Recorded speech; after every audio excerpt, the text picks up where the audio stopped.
What I am here to talk to you about this morning is a brief announcement regarding one of the division's recent communication bulletins. And I know that people studiously review all of the communication bulletins that come out. So I realize that I'm just reiterating things you've already read, but it never hurts to draw your attention to some things.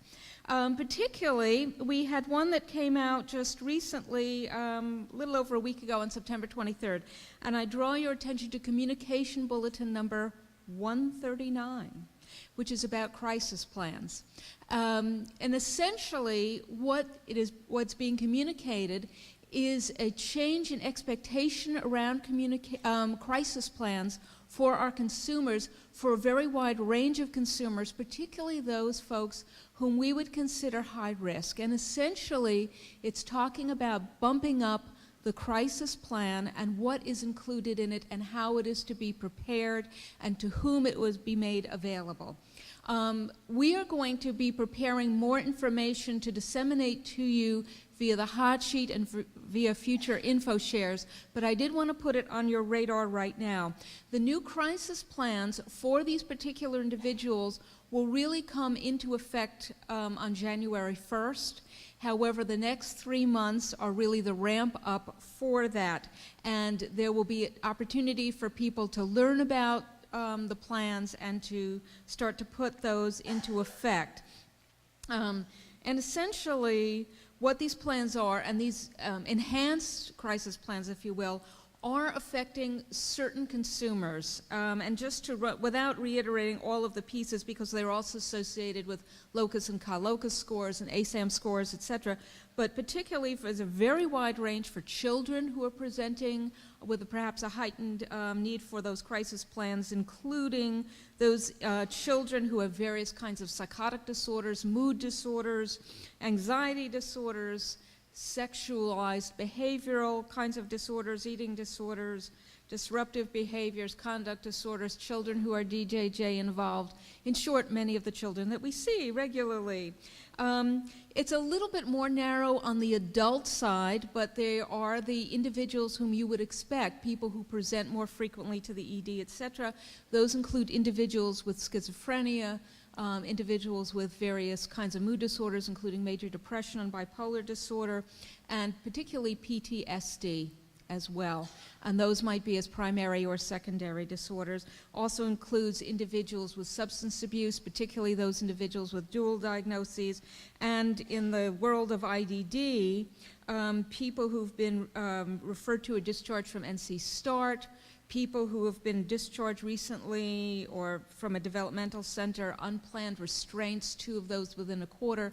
So these are people whom we know present heightened risk, and they are also people who often present to the ED for assistance with regard to those crises. And in addition, people who are at risk for inpatient hospitalization, people who have been discharged from a hospital or from a PRTF as well. So it covers a fairly high range of people in the higher range of need of people that we serve. And there are also descriptions of individuals and agencies to whom, with permission, the crisis plan can be disseminated, because that is the idea, is to get those folks wrapped, to have everyone on board with regard to their crisis and how that crisis can be ameliorated. So again, it's set through in excruciating detail in the communication plan. So if you go to the division site, you can upload that, and we will be back with more information. But please do review that, get a heads up on it, start to formulate questions, send them to us. We will be happy to look at them, and we will wrap those into our further communication to you about the communication plan. So thank you.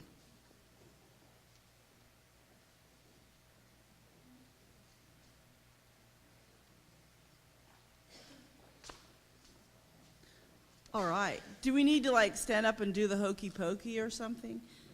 Is everybody awake out there? Our next contestant on The Price is Right is Chuck Hill. Come on down.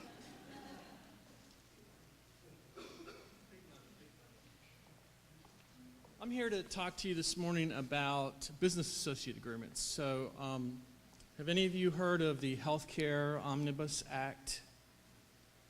With that act by Congress, it created some changes which we have to enact. So, it caused some changes that have to be made to your business associate agreement. Now, DMA provided us with an addendum, which we posted in a hot sheet, and pretty much gave providers 3 different options. You could download the document from the hot sheet and sign it and send it in to us or deliver it to us. We emailed it to providers, and then we also wanted to make sure you had the option of just signing it here. So we set up a table at the back of the room. If you have the authority from your agency or your group practice to sign contract documents, you can execute that business associate agreement addendum here today. Many of you I've watched many of you already drop off your agreements to us, and we thank you for that this morning. So with Medicaid contracts, there's the business associate agreement addendum, but with our county contracts, the county has given us an actual full business associate agreement that we have to execute with you. So if you are one of the providers who has an IPRS or state or county contract with us, we need you to complete one of those county business associate agreements with us as well. Now, I think most of you, we emailed that document to you, but again, we gave you the option of completing that document and sending it to us or dropping it off, or again, coming today and signing it here. So we have both documents at the back of the room at the table. We have provider relations specialists back there to answer any questions that you might have about it, but also provide you with the documents to sign so we can have that all in place, and so we're all in compliance with the Healthcare Omnibus Act. Thank you.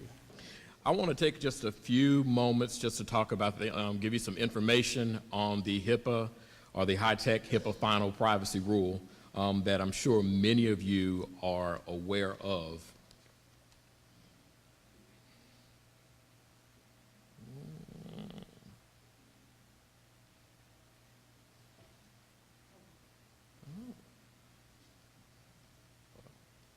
There we go. Thank you. All right. So for the first thing, I just want to kind of give out a disclaimer that this information that is presented is basically a summary, and it's at a very high level. But please, if you have other questions, if you have concerns regarding your agency and specifically, that you need to make sure that you consult with your legal representation counsel or the designated person, privacy officer within your agency for additional guidance. Okay. Also, make sure that your agency has a designated privacy officer and a person who is designated as the security officer. Could be the same person, but that the staff also within your agency know who those persons are. One of the things in my role with the MCO is when we get a complaint or if there's an incident regarding a possible breach, the first thing I usually will ask is, may I speak to the privacy officer? And if I'm being bounced around to several people, or I'm getting a look like, privacy officer, do you mean HR, that sort of thing, then that might be a time for some education. So again, make sure that you have those persons designated within your agency and make sure that the staff of that agency know who that person is. Okay. Also, very, very important, and a pet peeve of mine, please know that HIPAA is spelled H-I-P-A-A and not H-I-P-P-A. You get a lot of emails and saying, oh, we have a HIPAA complaint, and they spell it H-I-P-P-A. So just make sure that you know that, okay? So some basics. We knew that the HIPAA, the privacy portion, became effective on April 14th, 2003. The security portion became effective 2 years after that. Then high-tech, the information technology for economic and clinical health, was implemented in 2009. And then, of course, the latest rules which have an effective date of the March 26th of this year and a compliance date, which was September 23rd. Now, one thing about this is one of the things we need to keep in mind because of the newness of this, the scenarios are minimal at this time that HHS has provided, but as we get more into that, I'm sure that they will be given more scenarios, more examples. Also, just a note, and this presentation will be made available on our website, but the HHS website is www.hhs.gov/OCR/privacy, but again, you'll be getting, this will be made available to you. So, just to kind of highlight and go through this, we're going to talk about them through primary categories of change. So let's start with the HIPAA enforcement rule. Again, these are just some highlights of the changes that you should be made aware of. The Secretary, meaning the Secretary of HHS, must formally investigate violations due to willful neglect. The Secretary has the right to move directly to a civil penalty without going through resolution efforts. They also have the power to waive a civil penalty in part or in whole. And understand now that covered entities and business associates are liable for their acts. Business associates are defined in detail on their website. Subcontractors, if you have any subcontractors and their relationships to the business associates, they are now included. Again, there is a link to some frequently asked questions, and I can imagine that will grow as time goes on. Okay. Again, the high-tech calls for more deliberate investigation and penalties, and how violations are counted for the purpose of calculating a civil monetary penalty can vary according to the circumstances. One of the things that they will keep in mind is an organization's history of HIPAA compliance. That will play a part in that. And if willful neglect is found, there will be civil monetary penalties. Willful neglect, basically defined as conscious, intentional failure, or reckless indifference to the obligation to comply with the provision. Reasonable cause, because that is also a part of a category. An act or omission in which a covered entity or business associate knew or by exercising reasonable diligence would have known that the act of commission violated that particular provision, but they did not act in a willful manner. Okay. You'll see that this is some of the penalties for the HIPAA violations and the different categories, ranging from if you did not know, which would be the least violation, all the way up to willful neglect, and that's willful neglect that has not been corrected. Now you'll see that there is a max, or you'll see a figure of 1,500,000. Understand that that's not necessarily the max. It's the max associated with that particular violation. But if you have violations in several categories, it could be up to the 1,500,000 and then additional ones to that. So definitely keep that in mind. Let's go to the Secretary rule. Organizations now they could designate a healthcare component for components that perform entity functions, but you got to document that. The security practices need to be in compliance with the security rule, and that should be in place with your business associates. As covered entities and business associates, you must review and modify any security measures. Business associates report to the covered entity any security incident, including breaches of unsecured PHI. And as this pertains to the MCO, we'll have some more clarification regarding that. The MCO has already had in policy for some time that if you have a security incident, you're to notify that MCO of that. But you want to make sure, as you're a covered entity, that any business associates that you have with your particular agency, that they are reporting that or letting you know of that as well. The business associates must obtain satisfactory assurances from the subcontractors. So if you have a business associate and then they have that part of that contracted, there is an obligation there. And again, the subcontractors or business associates must report any incidents of security breaches. The idea is, of course, that so basically you will have a pattern, whereas if you have a subcontractor to the business associate, that subcontractor, if there's a violation, they're reporting that to the business associate. The business associate should then also notify the covered entity. Because what you do not want to happen is if a business associate has reported a violation, HHS comes down to do an investigation and they see that you're having a business associate with this individual, then all of a sudden they're at your door and you don't know or you were not made aware of that. So you want to make sure that that is going on. The business associate is directly liable for uses and disclosures of PHI. An expansion of what is considered a business associate. And again, these rules, when within that long document, they talk about that.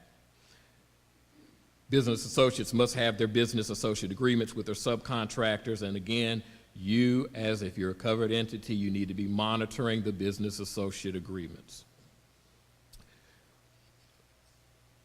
Bottom line with all business associate agreements, because there are different times giving the different scenarios, but the bottom line is by September 22nd of 2014, all business associate agreements will be in compliance with this new revised rule. Also part of the privacy rule, there's an expansion of the definition of what is considered marketing. Understand that marketing requires an authorization, and these authorizations must be given or must be obtained prior to the marketing actually taking place. And there are, of course, exceptions to what is marketing, and they're listed on the HHS website. Authorizations, and this is necessarily not new to us because we understand that with HIPAA, if there's a state statute or state regulations and it's more stringent, we will follow that. And in so many cases in the state of North Carolina we have, but again, with the HIPAA privacy rule, the new thing is that all authorizations now required for the most uses of disclosures, of course, psychotherapy notes. Again, we talked about marketing purposes and what they consider the sale of PHI. Also, another revision to this is the PHI of a deceased person may be disclosed to family members and others who were involved in the care or payment of care, unless that individual expressed prior to their death that they do not want to allow that. And some examples of that kind of disclosure could be a healthcare provider could be describing the circumstances of the individual's death, billing information to the descendant sibling. One thing with this, though, disclosure is, even though it is permitted, it is not necessarily required by that agency to honor that, because it is the covered entity will have that final decision. Okay.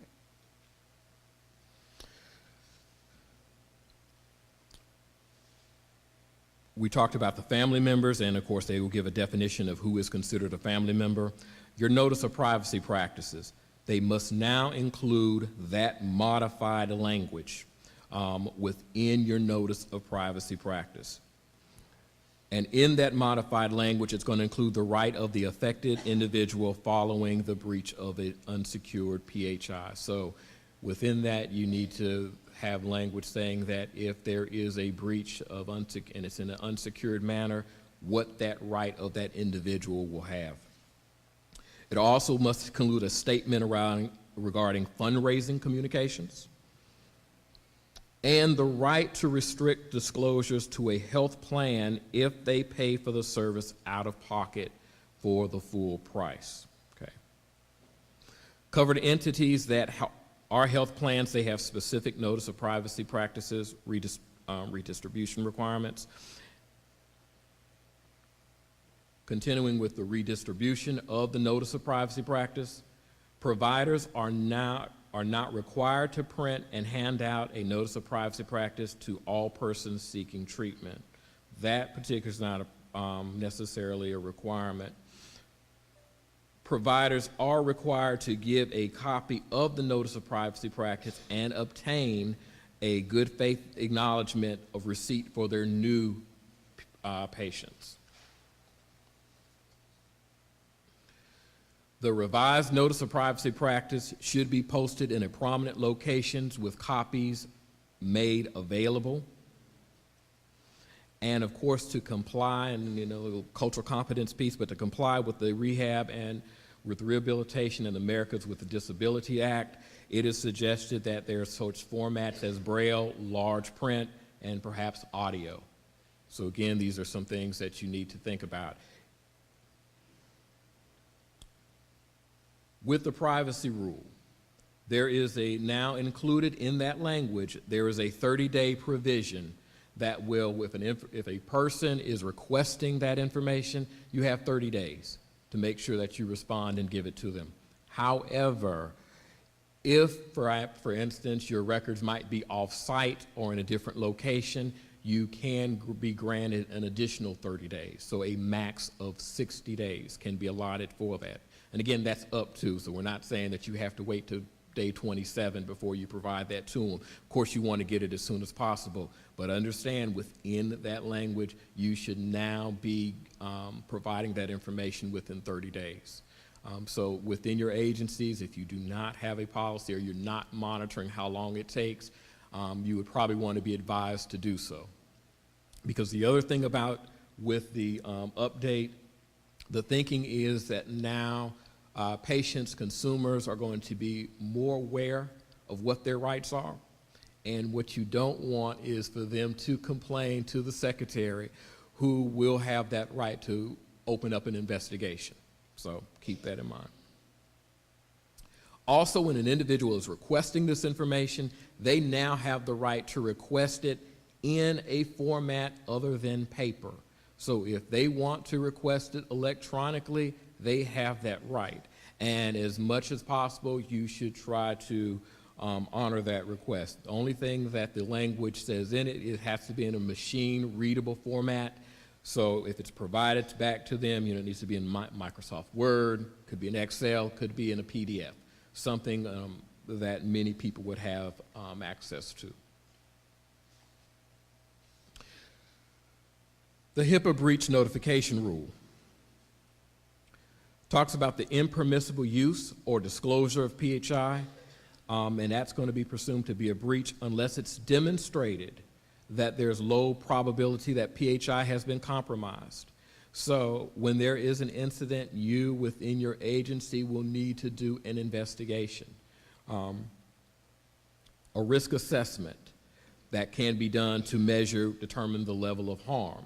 Now, you don't have to do it. If you want to go ahead and say, we realize this is a breach, we know it's a breach, then you don't necessarily have to do the risk assessment portion. However, if you are trying to show that this might not be a breach or it might not be at a certain level, then you do need to do that risk assessment. And some of the factors, what are the things that we consider in a risk assessment? You want to talk about the nature and the extent of the PHI that is involved, the unauthorized person who received that PHI, and whether that PHI was actually viewed or acquired, and the extent to which the PHI was mitigated. So those are some of the things you will talk about in a risk assessment.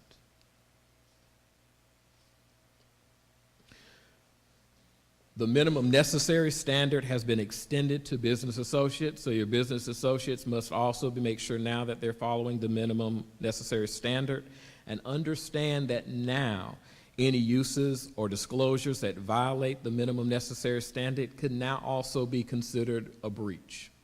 So again, you only want to give the amount of information that is requested. Going above and beyond when it's not requested, you could be stepping in a territory that's now considered a breach. And although the covered entity may delegate the business associate to notify any affected individuals in a breach, it is still the ultimate obligation of the covered entity. So if the covered entity decides that, okay, you as a business associate, you are going to be responsible for notifying any individuals, that's fine. But if the covered entity does not state that, then the covered entity is going to be looked at the one as the organization or group that is responsible for doing that. So if you're a covered entity, you want to make sure that when you talk to your business associates and have it in the language, let them know what their responsibilities are if you decide to go down that route. And again, that's why it's even important when you think about what was mentioned earlier, why the business associates need to be notifying the covered entities when there is a breach. When the breaches are affecting 500 individuals or less, there is a requirement that the Secretary of HHS is notified 60 days after the end of the calendar year in which the breach reported. For the longest now, we knew about the breaches that are 500 or more individuals. But if you have a breach that's 500 or less, you are required to report at least on an annual basis and report that information.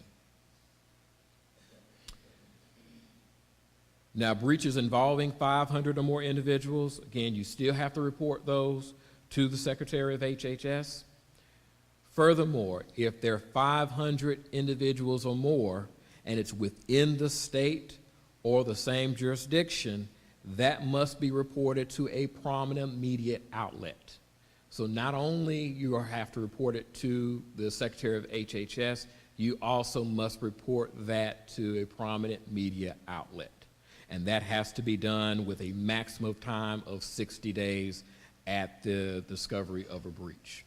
You want to do it as soon as possible, but again, within the rules, they say as a maximum of 60 days. Okay.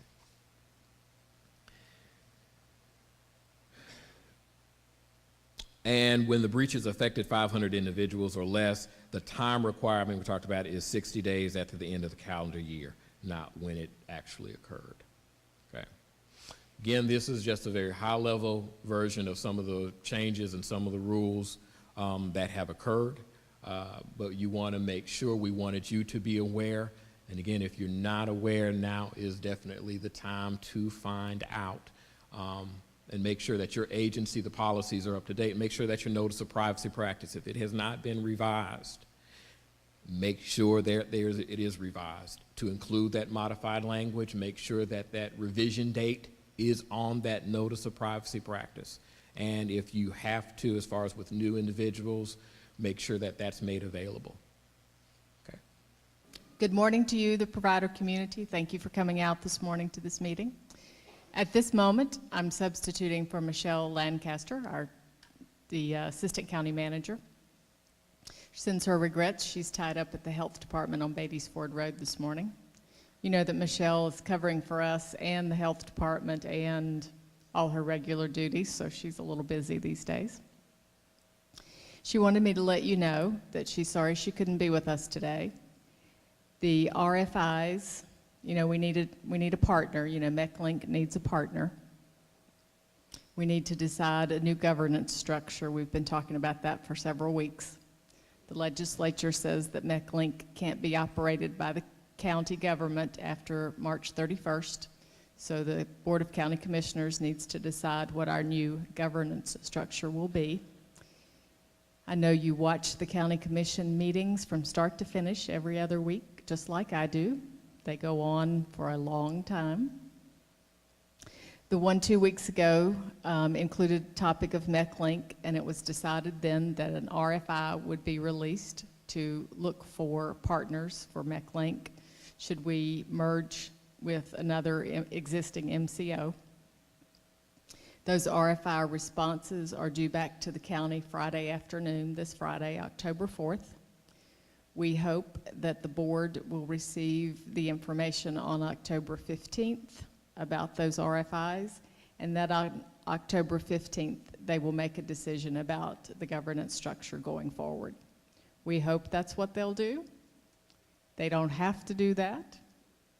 They don't have to make a decision on October 15th, but we really hope that they will.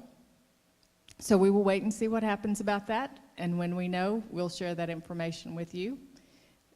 It's no surprise that there will be lots of changes in the coming months, just like there have been in the last few months. And we take this opportunity to thank you all specifically for the work you do in the community, the work you do for consumers and families, and the work you do for the system overall. So I thank you for that, and now it's Angela's turn.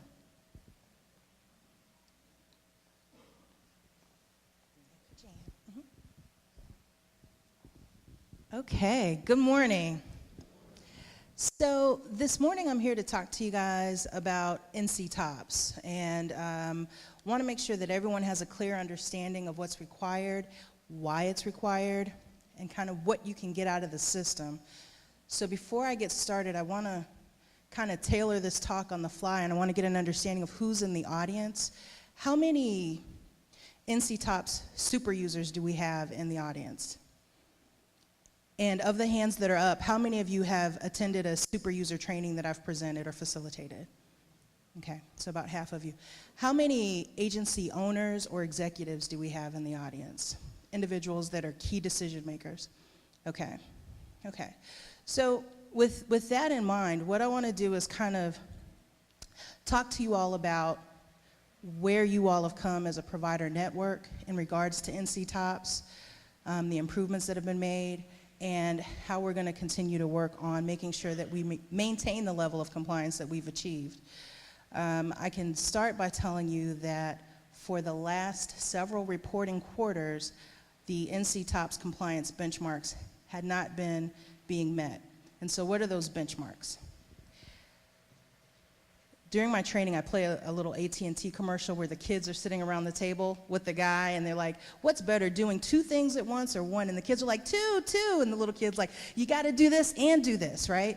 So with NC TOPS, it's kind of the same thing. You got to do 2 things at once. You got to do this, and you got to do this, and you got to do it all at the same time. Well, when I got involved with helping fix the compliance rating, I think some provider agencies knew that you had to do this, but they didn't know about this part. Or some agencies knew that they had to do this, but they didn't know about this part. So what are these 2 pieces? When you look at how NC TOPS is rated, provider agencies are responsible for getting all of their interviews into the system. The expectation isn't 100%. The expectation is that at least 90% of all of your interviews make it into the system. And so what does that mean? From the time of admission, if you have a consumer who requires an NC TOPS interview, and I see some of you that are nodding your heads, very good. If you have a consumer that requires an NC TOPS interview, within the first to second face-to-face visit, there needs to be an initial interview submitted into the system. Looking at the numbers, I think most of you understood that. However, the part B to that is when it comes to updates, updates are required at 90-day increments. That 3-month update wasn't necessarily making it into the system for that consumer. Some consumers may have been discharged, an episode of completion wasn't done, a consumer may have been in service for 90 days, but the interview was submitted late, okay? So I think most of you understand that they need to get in. The important piece is the time frames. The other thing that I realized is that there's a little pitfall to the system, okay? With NC TOPS, you're allowed to put your interviews in up to 30 days early. The system will let you put your interviews in up to 1 month early. However, it's counted against the agency. And a lot of you, I don't think, knew that. And going through the training, there were a lot of aha moments like, oh, we didn't realize that. There's actually only a 2-week window before an interview due date and after an interview due date. But the system will let you put an interview in up to 30 days early and up to 30 days late. I've got some slides that are going to help explain that, but I need for you guys to be leery of this because we're still having some compliance issues. And interestingly enough, when we drill down and kind of start to figure out what's causing these compliance issues, why the LME isn't meeting our benchmarks, some of it is because you guys are entering your information in way too early.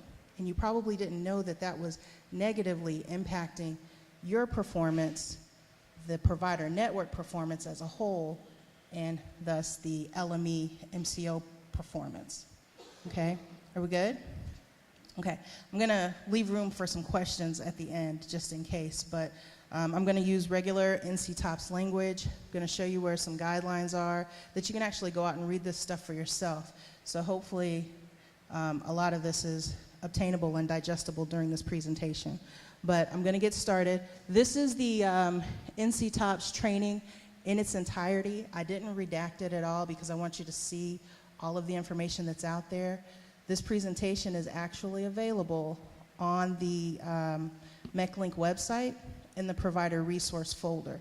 There are a lot of NC-TOPS resources that have been uploaded, but this is out here for you to see and use at your convenience.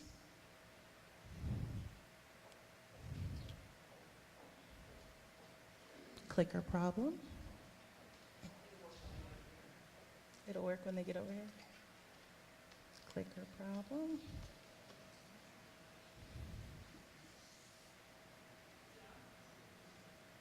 I pushed the on button. Yes. Is it on? Yeah. It's no, it wasn't on. Now it's working. Okay. There you go. Okay.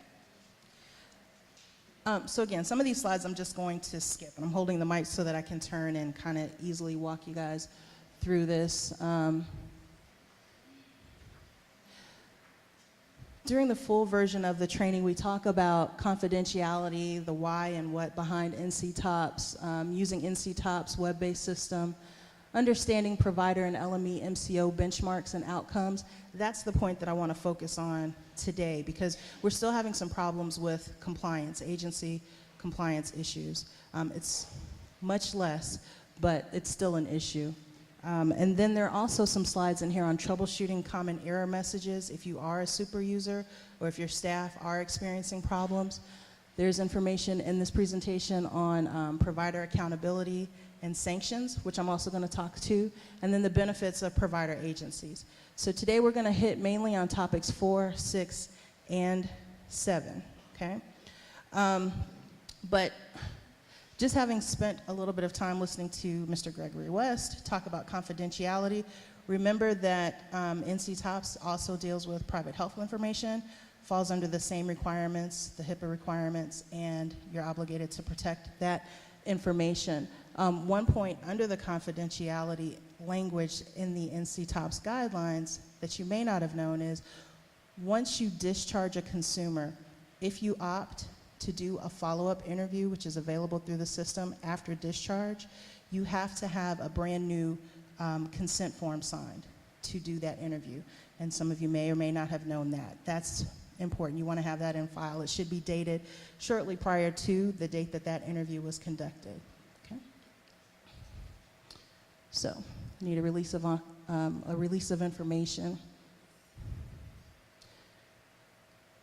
Then we spend a little bit of time talking about what NC-TOPS is. Not going to spend a lot of time on that information or how to use the system.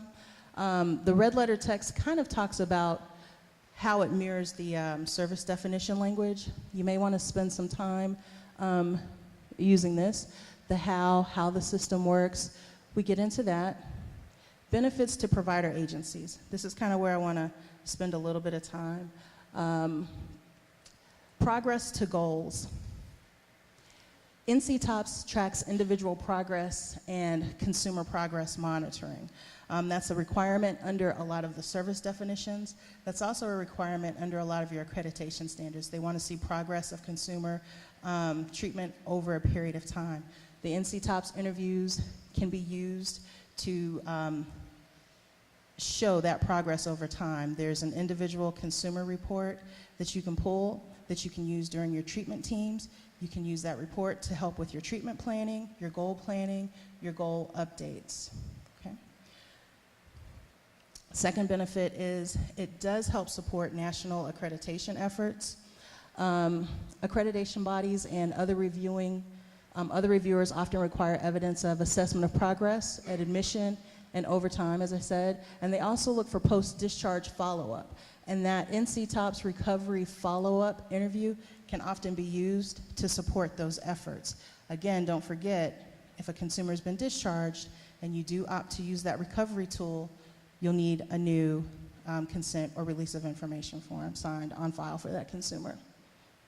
Third benefit, outcomes. Okay? With everything that's going on now, the language is providers need to demonstrate outcomes. They need to demonstrate that their treatments and their interventions are effective in some form or fashion. NC-TOPS is a state-endorsed system that helps support you verifying and ensuring that outcomes are being met. NC-TOPS tracks an array of outcome measures by disability and population, and now, with a recent change to the system, you can also track outcomes specifically by service. That's for the newer interviews that have been put in, but if you're a community support team provider, or if you provide intensive in-home, for instance, you can go in and specifically drill down to that specific service. And a list of outcome measures and the details of each can be found. I've provided the link. There are 3 in there that I think really help speak to outcomes, and they're all called helpfulness of program, but they have subsets. So there's helpfulness of program, improved quality of life. So there are questions in the NC-TOPS interviews that actually ask consumers if their quality of life has improved over the course of treatment with your agency. So I think that's a really good outcome measure. And you can choose the outcomes that you want to focus on. You can use them all, you can use a few, but what we'll get to is that you can actually use those outcomes to help not only with the treatment planning for your consumers, but the marketing of your agency.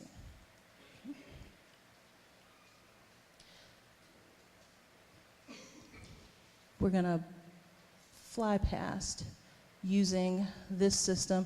I get a couple of calls every now and then on how to actually use the system, how to set up super users, but for the most part, all of your staff or all of you are fairly proficient with using the web-based system as an end user and also as a super user. The one pointer I would like to offer you all is, rather than just having one super user, which is what the NC-TOPS guidelines recommend, have 2, at least 2, and that way if someone is out for an extended period of time, if they're on vacation, they'll still continue to get correspondence from me. All of the compliance emails that I send out, I send to the agency super users. So if you're interested in finding out what's going on with your agency directly and you don't want to rely on your super users funneling that information down to you, you can also sign up as a super user and that correspondence will come to you directly. There's no limit to the number of super users that an agency can have. The minimum is 1. I recommend 2 or more. Then we get into features available to super users. Super user videos and support.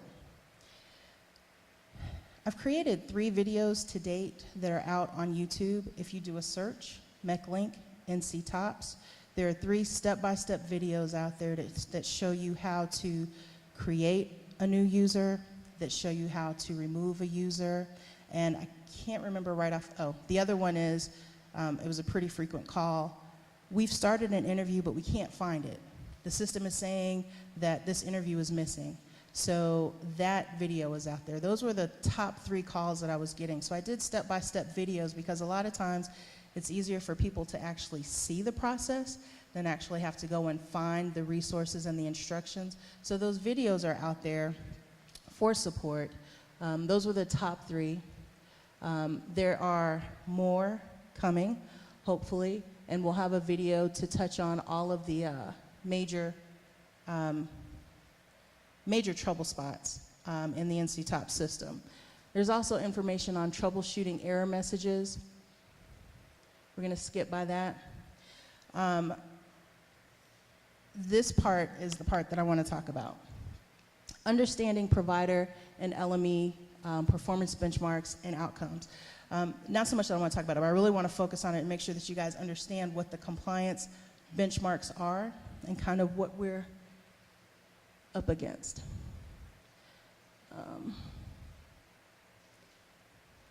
So the big two, again, it's this and this whole thing, this and this. So there's a timeliness requirement, and then there's a receipt requirement. And what receipt means is upon completion of the initial interview, a consumer has a subsequent 3-month update or an episode of completion interview entered into the NC-TOP system for that same member. Does that make sense? You have your initial, 3 months later, you have your update. And as far as timeliness goes, it's considered a timely submission if the interview is entered into the NC-TOP system no more than 2 weeks prior to the due date, but no later than 2 weeks past the due date, okay? This is where one of the pitfalls comes in, because the system opens up 30 days prior, not 14 days prior. The system will open up 30 days prior and say, hey, you have an episode update due. If, when that first notification pops up and you're not mindful of when the actual due date is and you go and put that in, you're early. And early is just as bad as late. So please, please encourage your staff to wait and put those interviews in no more than 14 days prior to the due date, okay? There's also a 14-day grace period on the back end of the due date. So if it's due on the 1st of the month, you can put your interview in as early as, say, the 16th of the month, the previous month, and as late as the 15th of that month. If you put it in beyond that date, it's going to be considered late. And I think everybody understands what late is. I think the big problem was the early piece. People didn't understand that early was causing a penalty for your provider agency. So those are the big two. You want to get them all in, you want to get all of your updates in, and then you want to get them all in within that 2-week window before or after the due date. There's a relationship that's established between the LME, MCO, and the providers, and it's not a tug of war, it's nothing contentious, it's really a partnership. We, and I, am really relying on you to be compliant in your NC-TOPS reporting, because basically your compliance level is a reflection and ties very closely and directly to our compliance level.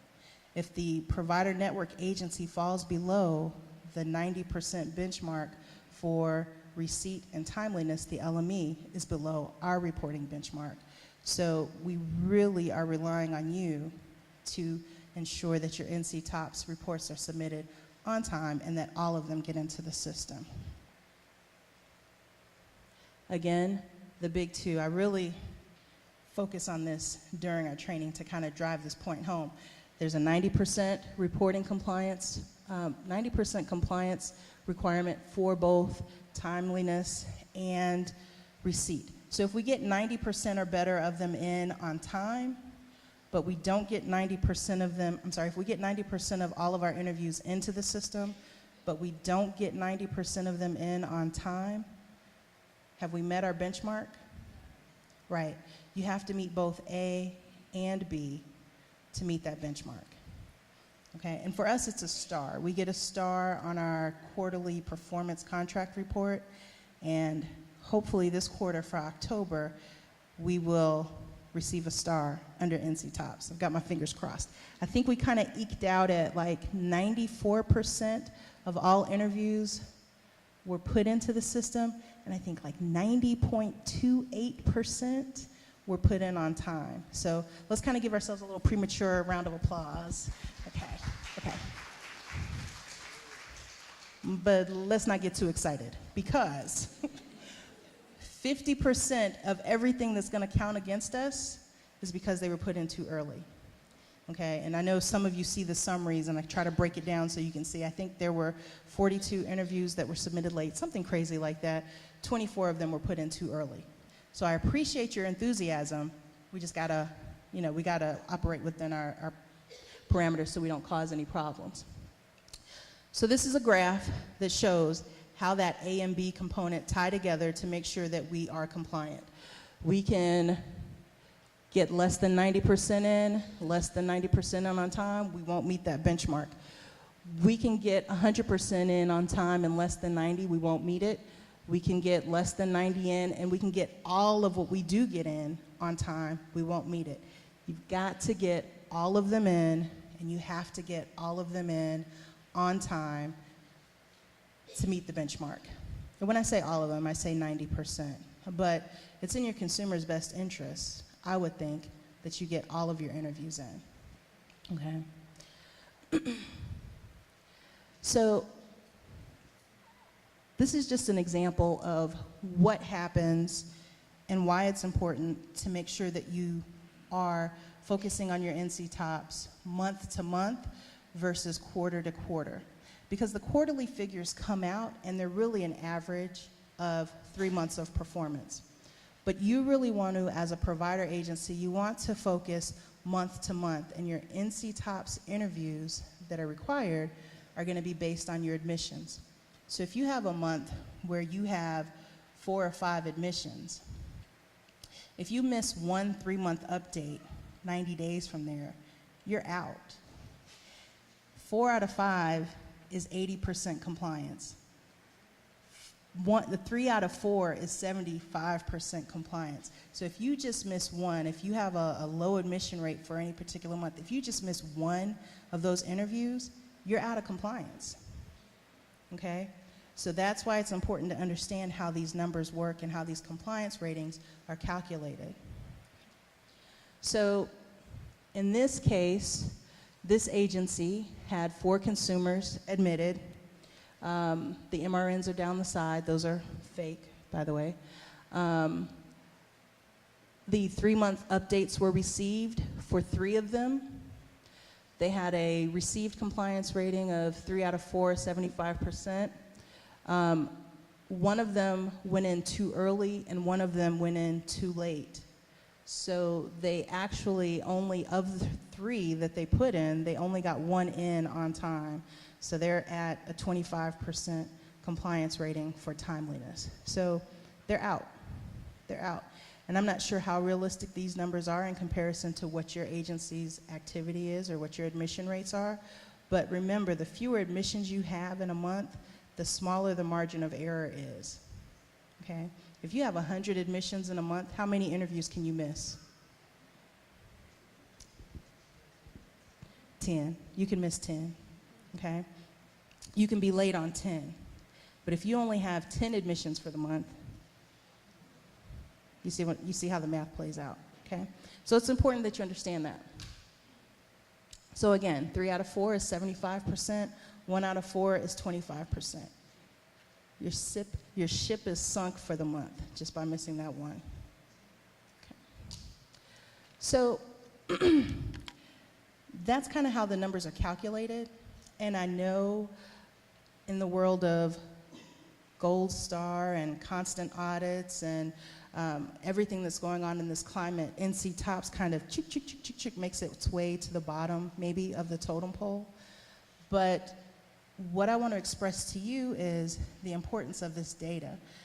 It doesn't just sit housed in the NC tops system. There's a lot of information that you as providers can get out of the system. And it's important for you to know that a lot of your consumers and prospective consumers can get a lot of information out of the system without you knowing, without a password. This is just public outcomes information that's in the system and it's available. Okay? So NC Tops has a page within the system that's called the Data Retrieval System, or DRS, and that NC Tops Consumer Outcome Data, it holds the data for all age, disability groups, and special populations. And it's made available by the public, for use by the public, LMEs, provider agencies, and QPs. And you can find it, I've provided the link, and then you just click on Outcomes at a Glance. And then Outcomes at a Glance, there's a definition, but basically it's just that, it's all of your outcomes at a glance. So what does that mean for you as a provider agency? Again, it's information that's out there. It's available to the public. You don't have to sign in. You'll never know who's looking at your agency. You'll never know who's pulling up your outcomes. You, as well, can go in and pull up your outcomes. And they kind of look something like this when you go in. The system's been modified a little bit since they've added the option for you to pull down specifically by service, but this is what you can get out. There's a report that's called the Custom Provider Report. It allows you to look at outcomes for one provider, and you can look at all of the available outcomes that NC TOPS measures, or you can look at a selection of just the ones that you like. Those are the steps to pull the report. And also when you log into the system, no, you don't have to log in. When you access this screen, the steps are right there on the screen for you and it walks you through. So this is kind of what it looks like for said provider agency. And I pulled up the standard helpfulness of program, quality of life. That's just one of my favorites. And I know you can't see the fine details of this, but it'll give you a percentage of how your agency ranks compared to state averages or state outcomes. The yellow bar on the left is the state percentage. The orange bar on the right is the agency's percentage, okay? So you can formulate your arguments around these outcomes.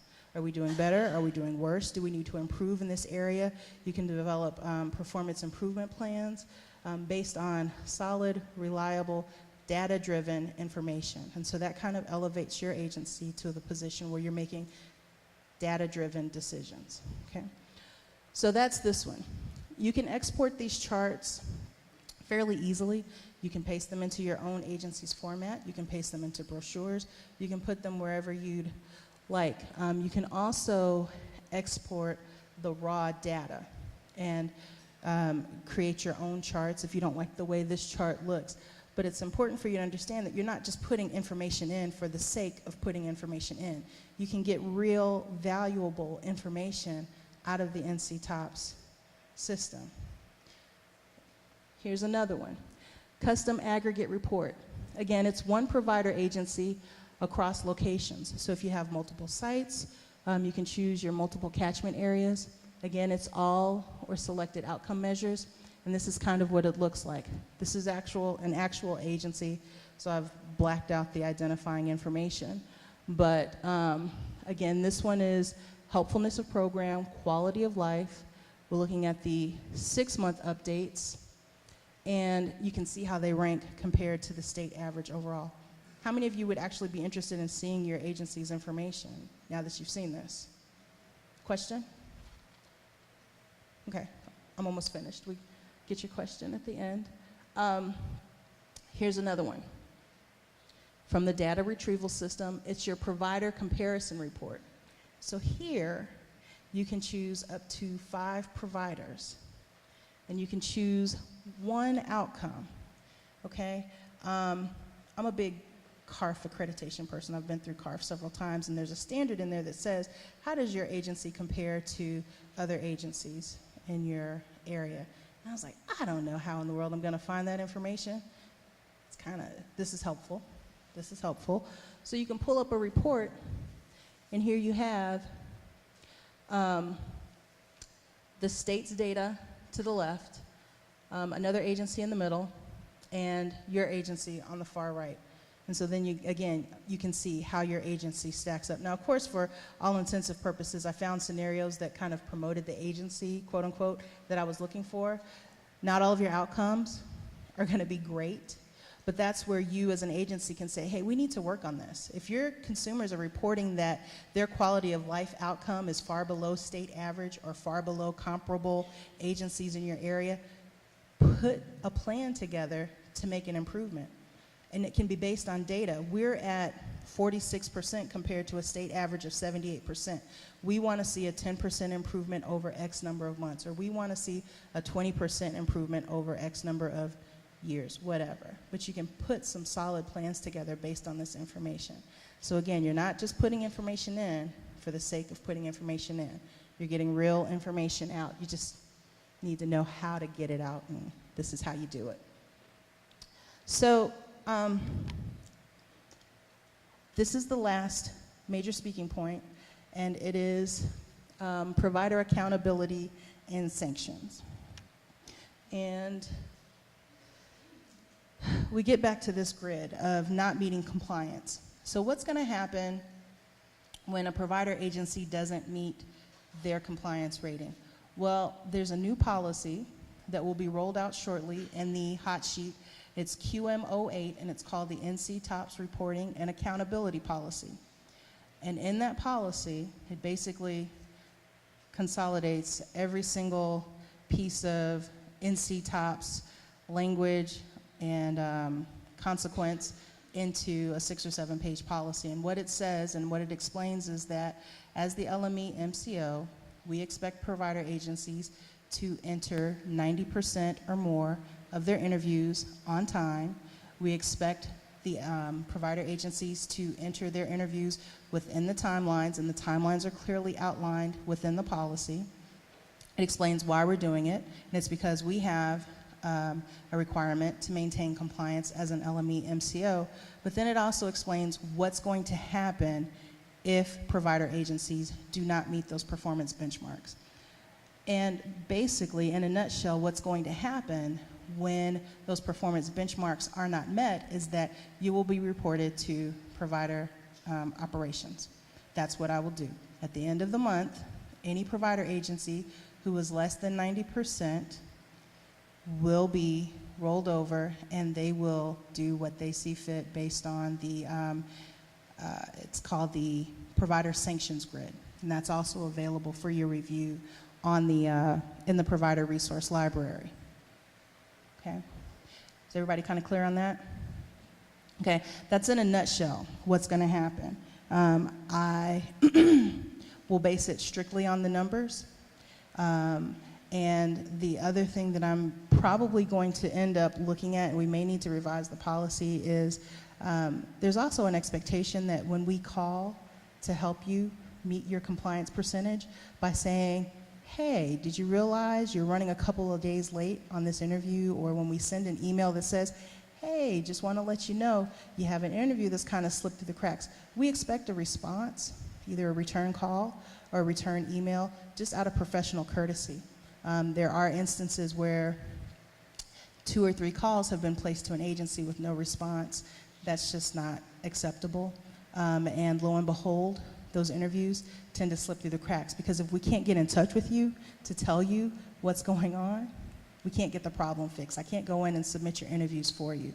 So be mindful of that. LaShonda Hart is my colleague. She helps me monitor the NC TOPS reporting and compliance. She also helps follow up with interviews that are in jeopardy of running late. We very rarely call on the front end just to say, hey, your interviews are due. We do send out notifications to say, hey, keep in mind you have NC TOPS interviews coming up this morning, or this month rather. Make sure you're up to date. But when we call, we're calling because your interview is about to slip through the cracks and you're about to be late. And if you're one of those agencies that only had 5 or 6 admissions, we're really calling to help you make sure you stay in compliance, because if you miss that one interview, again, you're out for the month. And if you do that for 3 months consecutively, you're out for the quarter. Okay? So out of professional courtesy, be mindful, return those phone calls, respond to those emails if asked to do so. But we're back to this, and any of those infractions, not getting your NC TOPS interviews in on time, not getting them all in time, that will result in me sending a little notification and or report to provider operations again for them to do what they will. I can't tell you what that will be. I think it's going to depend on the state of your agency and where you are. I know there are also discussions about tying this NC TOPS compliance excuse me, to the recredentialing process. So if you've had multiple reports on noncompliance for NC TOPS, there may be some further reaching consequences for failure, excuse me, to meet those compliance benchmarks. So, gonna wrap up. Left some time for some questions, but if you pull this presentation down, of course, our contact information is there for the help desk. If you have a consumer transfer request, if you need to get in touch with me, additional information, the Quick Start Guide and the Super User Tools Guides, those links are on the NC TOPS website. I also send those links out monthly in our NC TOPS summary that goes to super users, because there's a lot of good information in those tools. There are step-by-step instructions. There are state guidelines around reporting requirements. It's good for you to read those. I know people don't like to spend a lot of time reading lengthy documents, but if you read through it once, the seed's kind of planted, so when you come across a problem or if you have a question, you can say, wait a minute, I think I remember seeing that, and you can refer back to that. So I think it'd be a good idea, if you haven't already, if you're involved in NC TOPS or if you're involved in quality management for your agency, that you take a look at those tools. There's some FAQs. There's one in here that I think would be really helpful, and that's this last tool. It's a training that the state provided a couple of years ago. I found it out on the website, and it's PCP and NC TOPS, and that training talks about how to use the NC TOPS individual interviews to support your person-centered planning initiatives and efforts. So I think that's a really good tool to use. The tool above it, there's additional trainings from the state, and I made note that within that training, some of the links that they refer you to are broken, I guess with the state kind of rearranging their website. They don't necessarily take you where they're supposed to take you, but the training itself is still a good training, and that's a tool for quality management. So both of those are really good additional resources on how to use NC TOPS for person-centered planning, which is key. It's the center of everything